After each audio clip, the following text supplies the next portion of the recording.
Assalamualaikum warahmatullahi wabarakatuh. Apa kabar anak-anak ustazah yang soleh dan soleha? Sebelum kita mulai pembelajaran ini, marilah kita baca bismillah dulu. Dan jangan lupa cuci tangan sebelum belajar. Nah, sebelum belajar, kalian boleh tonton video ini sambil makan, sambil tiduran, atau sambil istirahat juga nggak apa-apa. Yang penting jangan sambil dengar lagu dan main game, karena itu bikin kalian nggak fokus ya. Lanjut, ini di kelas 8 ya. Kita mulai dari bab 13. Bab 13 yaitu perkembangan pantomim. Di halaman 237 kalian bisa buka bukunya. Kita lanjut langsung ke sejarah pantomim. Sejarah pantomim. Awal mula pantomim. Di dalam piramida di Mesir ditemukan relief-relief yang menggambarkan kisah tentang anak laki-laki yang sedang melakukan gerakan tertentu tetapi bukan gerakan tarian. Gerakan itu oleh Aristoteles dinamakan pantomim. Hal ini menandakan bahwa pantomim sudah dikenal sejak zaman Mesir kuno. Jacob Sumarjo pada tahun 1986 menyatakan bahwa seni pantomim di Yunani berkaitan dengan lakon-lakon komedi. Naskah komedi Yunani yang masih ada hingga sekarang hanya karya Aristophanes yang memadukan satir sosial politik dengan fantasi, lawak yang riuh, caci maki pribadi, dan puitis liris. Sejarah pantomim 1 di Mesir. Pantomim di Mesir merupakan perkembangan dari drama prasejarah yang dilakukan oleh orang-orang primitif dalam bentuk tarian. Di kerajaan Mesir kuno pada tahun 1900 sebelum Masehi, ditemukan lukisan tembok yang menunjukkan keberadaan seni pantomim.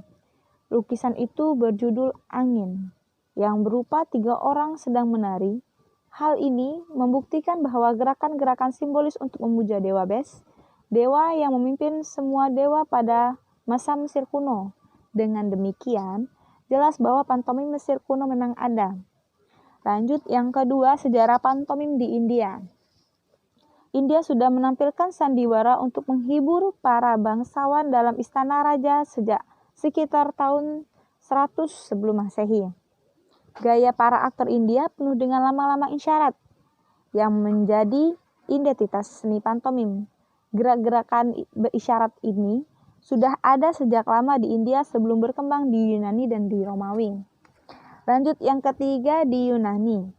Di Yunani kuno, kehadiran seni pantomim menyatu dengan tradisi dramanya. Tema-tema tragedi dan komedi sangat populer dalam tradisi teater bangsa Yunani. Selain itu, ternyata seni teater dan pantomim Yunani mendapatkan pengaruh dari Mesir. Nah, itu ada 2 di Herodotos dan Aeschylus. Lanjut ya, yang B. Itu pengertian menurut para tokoh. Ini di sini ada beberapa tokoh yang menurutnya pantomim itu apa, nanti disatuin menjadi suatu kesimpulan. Nah, menurut di buku The Art of Pantomime tahun 1970, Charles Aubert mendefinisikan pantomim sebagai seni pertunjukan yang diungkapkan melalui ciri-ciri dasarnya berupa gerakan isyarat. Gerak yang dilakukan bersifat universal karena menunjukkan ekspresi dan emosi yang berlaku bagi umat manusia. Menurut risalah Aristoteles yang terkenal berjudul Puitis, yang ditulis kurang lebih tahun 500 sebelum Masehi, juga menyebutkan pantomim artinya pertunjukan pantomim sudah tua. Bahkan beberapa teori menyebutkan pantomim sudah ada dan dikenal di Mesir India sebelum ada di Yunani.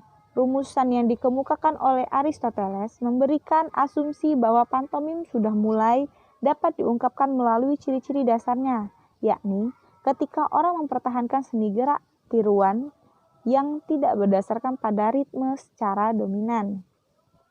Yang ketiga, itu ada tokoh Rendra mendefinisikan pantomim sebagai penggambaran semua kegiatan manusia yang hanya dengan gerak semata, sampai sedetail-detailnya.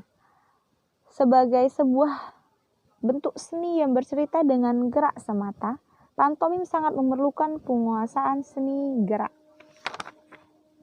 Nah, yang ini dari Ajib Hamzah tahun 1985 berpendapat bahwa sebagai seni pertunjukan yang berdiri sendiri, pantomim telah memiliki perjalanan sejarah terdiri pula. Pada masa dahulu, pantomim merupakan selingan pengisi acara. Nah, dari kesimpulan tersebut bahwa pantomim merupakan seni pertunjukan